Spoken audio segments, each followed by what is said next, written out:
করবে, ভারতে গিয়ে লোকেরা মায়া কান্না করবে, আওয়ামী লীগের লোকেরা দেশের ভিতরে অস্থিরতা সৃষ্টি করবে, দেশ পরিচালনা করতে আপনারা সমস্যায় পড়বেন। তাই প্রথম কথা, অবৈধ সাবেক প্রধানমন্ত্রীকে গ্রেপ্তার করে বাংলাদেশের মাটিতে বিচার করতে হবে।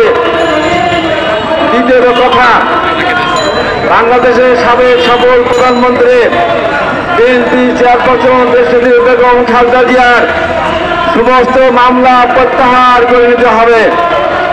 আগামী দিনের রাষ্ট্রনায়ক বিএনপির ভারপ্রাপ্ত চেয়ারম্যান জনাব তারেক রহমানের নামে যত মিথ্যা মামলা সাজা দেওয়া হয়েছে সব কিছুকে প্রত্যাহার করে নিতে হবে।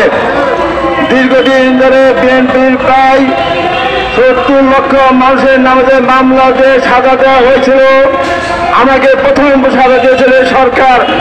আমি সহ সাধারণ ভাই সহ যারা ছিলেন সমস্ত সাজাপ্রাপ্ত আসামিদের বিনা আকারে সাজা দিয়েছিল, সেগুলো প্রত্যাহার করে নিতে হবে।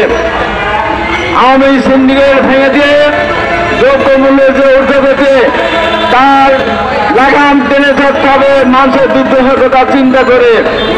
গার্মেন্ট শিল্পে অস্থিরতা চলছে, ষড়যন্ত্র হচ্ছে, তারপরে মনে করব এই আন্দোলনে তারা ব্যাপক ভূমিকা পালন করেছিলেন। তাদের রাজ্য দাবি দেওয়া মেনে নিয়ে গার্মেন্ট শিল্পকে সুন্দরভাবে চলার ব্যবস্থা করবেন।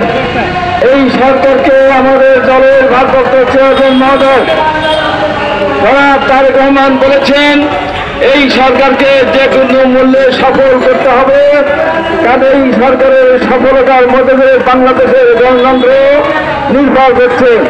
তাই সরকারকে বলব, আপনারা যে সংস্কার করবেন যেটি করেন না কেন, বিএনপি বা যারা আন্দোলনকারী সংগঠনগুলি ছিল তাদের সঙ্গে আলাপ পরামর্শ করে সংস্কারগুলো করলে ভালো হয়। দ্বিতীয় কথা, আজকে বৈষম্য বিরোধী ছাত্রদের পাশাপাশি বিরোধী রাজনৈতিক দলগুলির সাথে কেমন একটা সম্পর্কের ঘাটতি ঘটানোর চেষ্টা করা হচ্ছে। যে সমস্ত সাংবাদিক বক্তৃতা ইচ্ছা করে এই কাজগুলি করছেন তাদেরকে হুঁশিয়ার করে বলতে চাই, এই কাজগুলো থেকে বিরত থাকবেন।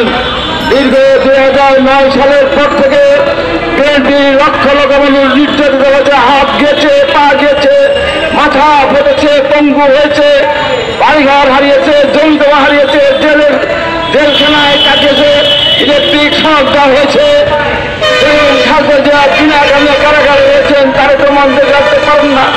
দ্রব্যমূল্যের ঊর্ধ্বগতি, ব্যাংক ডাকাতি, টাকা চুরি, টাকা পাচার সব কিছুর কারণে মানুষ অস্থির হয়েছিল, সরকারের বিরুদ্ধে রোষ তৈরিয়েছিল, ঘৃণা তৈরিয়েছিল। তার কারণে বৈষম্য বিরোধী ছাত্ররা প্রদর্শন করে আন্দোলন নেমেছিল।